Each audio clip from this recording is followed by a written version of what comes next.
Nobody will tell us what to do. In our own country, it's our land, it's not your property. We are old enough to manage our resources. Nothing will stop us. I'm serving the interest of my people. What is going on in Burkina Faso, I think to the BBC last week, as a conflation of two great epochs in African history.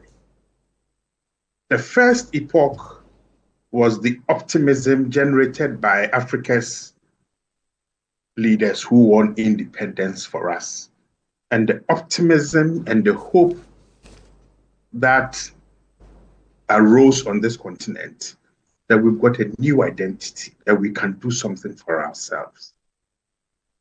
The second epoch was the Rawlings Sankara period, where these two young, dynamic leaders, against tremendous political and geopolitical odds, said, we want to do something for our people.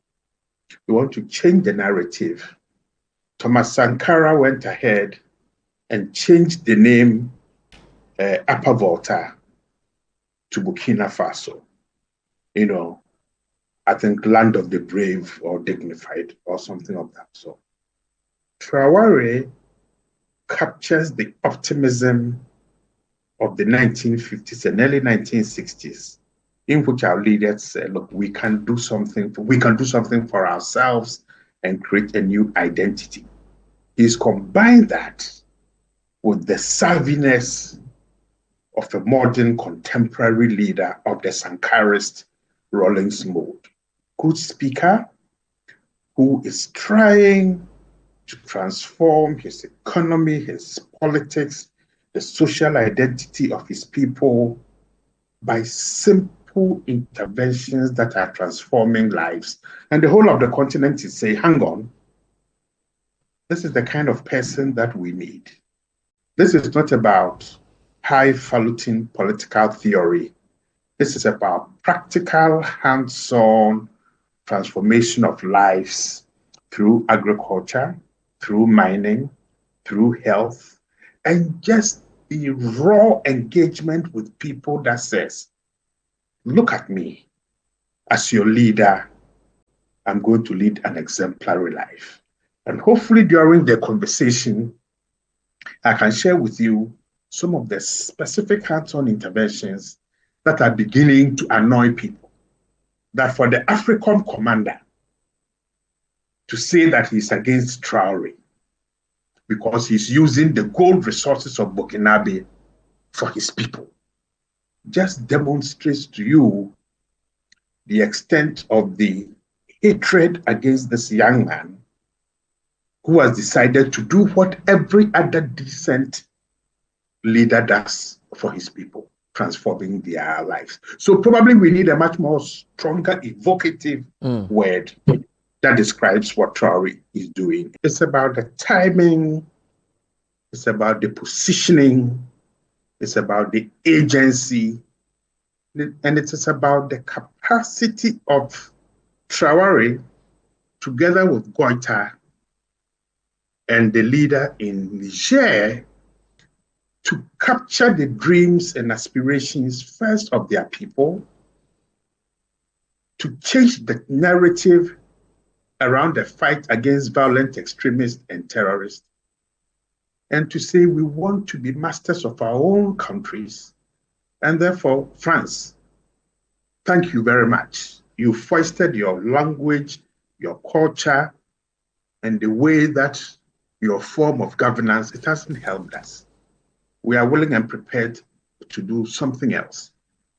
So in Burkina Faso and in Mali and in Niger, natural resources are being taken over by the government and being used for the benefit of their own people. So in Niger, whilst a kilo of uranium was being sold for $2, the new leadership says, look, I'm not going to charge you less than $200. Because whilst we produce the uranium and your company in France, Areva, takes this uranium and powers France with it, My people are sleeping in darkness. Darkness. It's got to end. A survey undertaken just last week in Niger says 80% of the people like what the government is doing. In Mali, people's daily conversations are not about the fight against terror. It's about food security. It's about health. It's about jobs. It's about ensuring that the quality of education transforms people's lives. In Burkina Faso, the gold mines have been nationalized. We are seeing roads being built, tractors being given to farmers, but even more importantly, food security being improved so that in regions where children were starving and couldn't concentrate on their education and were being destroyed by kwashiorkor, now they can live. Is there still a problem with the terrorist violence? Oh, there certainly is. There certainly is, but Bernard, it raises fundamental questions about how the narrative is being created by the West and in the West. Let me just give me 2 minutes to try to explain. Everybody is telling us that, oh, Traore is very popular. It is AI generated. Let's, for the sake of the argument, agree that they are AI generated propaganda. Is it different from what the CIA did? Is it different from what the French external agency did? Probably most of your listeners may not know what was called the French Legion and the human rights atrocities that they caused on this continent. Okay, so the only problem of Traore, Goita, and the Nigerian leaders is that they are using their resources for their people. So when I talk about two epochs in Africa's history that have conflicted to give Traore the nationalist, the Pan-Africanist stance that he's enjoying, is because Nkrumah, Kawunda, and all those earlier leaders, Azikiwe, Awolowo, have all become chimeras of what could have been.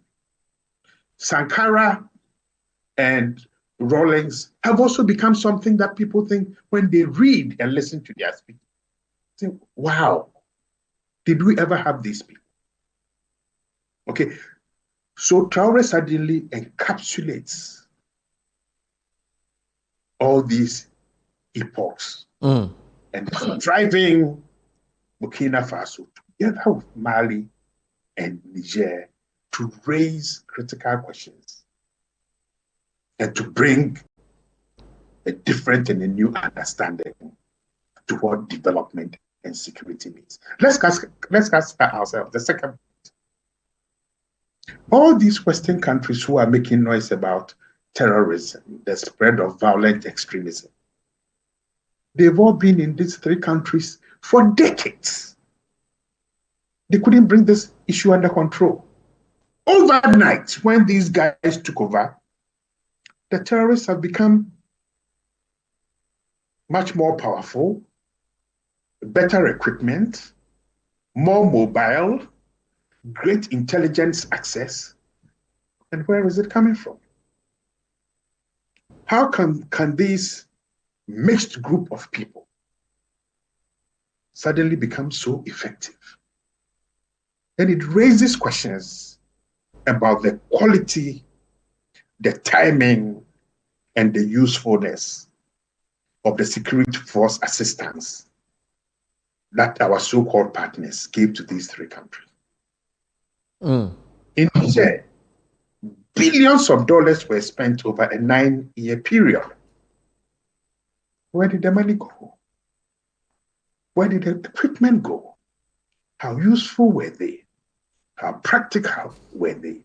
So this is a contestation not only about power and our creation of a new identity for ourselves, led by Traore, is also a contestation about how the information and the knowledge that we get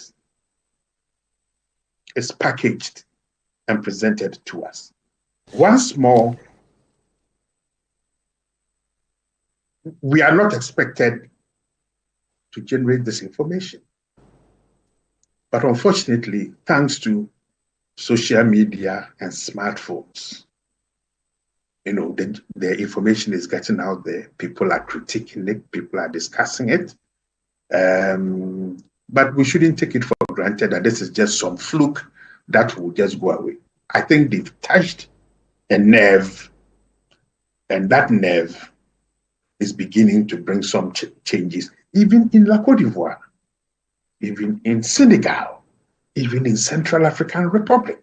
So we need to be bold enough to say this is good for us. It may have some difficulties. We need to discuss it. But these countries have made a choice. They are creating a certain path for themselves. It may not fit into the normal conceptions of Western forms of governance. But who says those forms of governance are what we should follow? Let's not forget that Russia's previous incarnation as USSR has been present on this continent for decades, stood beside our liberation fighters to help us to gain independence. And particularly for Burkina Faso, Mali, and Niger. Burkina Faso's request to Russia has been very specific in terms of particular security guarantees, but also in the provision of agricultural incentives that is leading to an expansion in Burkina Faso's wheat production. But France has been in Burkina Faso for over 100 years. And until Traore kicked them out in 2023, was still one of the poorest countries. So if issues of sovereignty gives states the right to make choices for themselves, then I don't think it's up to any other country to come and talk. Now, all those who are criticizing Burkina Faso for dealing with Russia, Russia has invaded Ukraine. All those countries who are talking are still doing business with Russia. They talk about sanctions, sanctions, sanctions. But go to Moscow, go to the big cities. Western firms are finding ways and means of beating the sanctions to sell their luxury goods. So it's once more a struggle and a contestation about how the information is packaged and given out to people. Eventually, they'll come to China. They'll go to Brazil too and say that, why are you dealing with Brazil? Why are you dealing with China? I think it's up to the leadership of Burkina Faso to determine who are their best friends. And I can assure you, it is not just the external partners. Our own former president, Danado, went to the State Department, if you remember, and spoke about how the Africa Corps, the previous Wagner group, had been giving gold in exchange for security. But we couldn't prove it. So we had to go to Burkina Faso to eat humble pie. Okay, so we should be careful about how the knowledge that is generated and used or misused. A lot of people haven't gone to Burkina Faso. Okay, it is possible to travel from Accra to either Hamle or Paga, go through Po, and then go to Ouagadougou. Occasionally, there may be some. We see it ourselves here from Pusiga to Wale Wale through Boko and all those things. Okay, so I am not worried about President Mahama has been extremely smart and savvy in tapping into Ghana's history with Burkina Faso. Let's not forget that it was Mr. Rawlings who plugged a young Mr. Mahama and gave him, his political space and a chance to start to grow. So he's leveraged on that romanticism of his relations with Mr. Rawlings. And if you see the delegation that went, Zanato was part of the delegation. Bevlolati, his special envoy to the Alliance of Sahel States, Tutubi Kwache was there. Commodore, not Obimpe, the other one was also there. So the composition of the team was not made up of bootlicking party hacks. Okay, Mahama and his foreign policy team understand how to use the history, emotions, or emotional intelligence, okay, to show appreciation and to send a signal that we understand you. That when Nanado attempted to sell you to the Americans, we are not of that ilk. So President Mahama has embellished his own Pan-Africanist stature. Let's not forget, even as former President Mahama, he was the head of the Tana Forum, in which Pan-Africanist scholars, politicians, businessmen once a year met in Ethiopia to discuss where this continent wanted to go to. Foreign political flourishes.